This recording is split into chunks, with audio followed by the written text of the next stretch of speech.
Despite what some among us would like to believe, it is not because of our creative ideas. States are in crisis. It is not because of the merit of our positions. It's just like Bernie Madoff on steroids. It is not because we care about children. Over $160 billion of your taxpayer money into private union hands. And it is not because we have a vision of a great public school for every child. The largest contributor to Democratic campaigns this election. We need somebody on the National Labor Relations Board that will rule in favor of unions. NEA and its affiliates are effective advocates because we have power. The public pension problem is putting a major strain on the state's resources. We have seen the public employee unions become a parasite which is sucking the life out of the private sector. The unions that are responsible for this, they're not budging. Either salary, wages, benefits, health benefits, pensions. we help to get you into office. If you don't back our program, we'll help to get you out of office.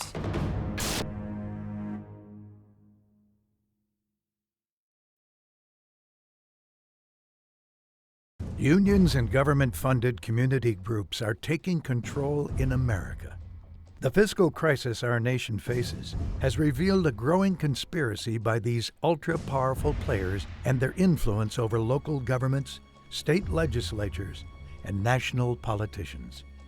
Stephen Malanga, author of The New Left, a critical examination of liberalism today, takes on the story of the marriage of labor unions, community activists, and government.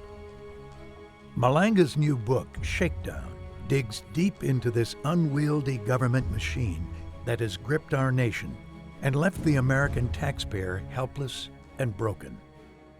The self-interested left is this combination of the public sector unions and the advocacy groups who virtually always argue for bigger government.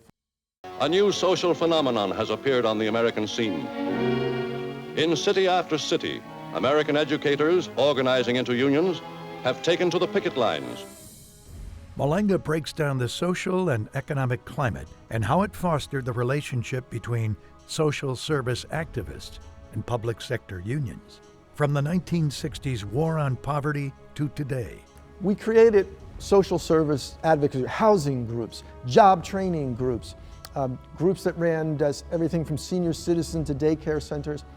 We created them with government money. Politicians starting in the 50s, including Mayor Wagner here in New York City, saw public workers as potential political allies. In the 60s, for the public sector unions, the real highlight of this coalition was President Kennedy's decision to allow collective bargaining with federal workers during the era of the 70s. What you had was almost a doubling down. And so you saw this tremendous growth. The early 80s were the Reagan era. The federal government actually began defunding some of these programs during that era, but it was sort of so symptomatic that they were so entrenched that what happened is the cities and the states essentially picked them up and maintained them. Malanga helps us to understand what led unions to become politically alive in state legislatures and city councils. And so they took their resources and they became essentially the biggest lobbying forces in most state capitals, in many city halls. If you don't back our program, we'll help to get you out of office. People often ask me, well, okay, when does it all come crashing down? And what I say to them is that we've already seen it come crashing down. If you want to understand what the buildup of this results in, it results in New Jersey or California. New Jersey it's already come crashing down in New Jersey. They've been in a perpetual state of budget crisis since 2002. California, of course, had a recall of Gray Davis in 2003. They had a brief respite in 2006 because they really did have a housing bubble. They thought they were rich. And you can not only look at the states, but if you look at the municipalities, places in California like Vallejo, they had to lay off 20% of their police department. Oakland, California, laying off 10% of their police department. It's a constant barrage in those places of tax increases and service cuts, and they still aren't out of the woods because the woods are really deep. So what is the cost? The total amount we all owe state and local government workers for retirement benefits is $3 trillion. To finance that, states and cities must spend $64 billion annually, and the cost is still growing. How are we going to pay for this? With more of your tax dollars. California Teachers Union spent $6.5 million on a campaign to raise business taxes. Public sector unions in Washington spent $2.5 million on a campaign to raise income taxes. Teachers unions in New Jersey spent $4 million to defeat Governor Christie's budget cuts. This is not about political parties or the left and right. It's about the tax eaters versus the taxpayers. It's about self-interested government workers fighting to take money away from the rest of us. Today, we pay the price for putting off the hard choices. California is in a state of emergency.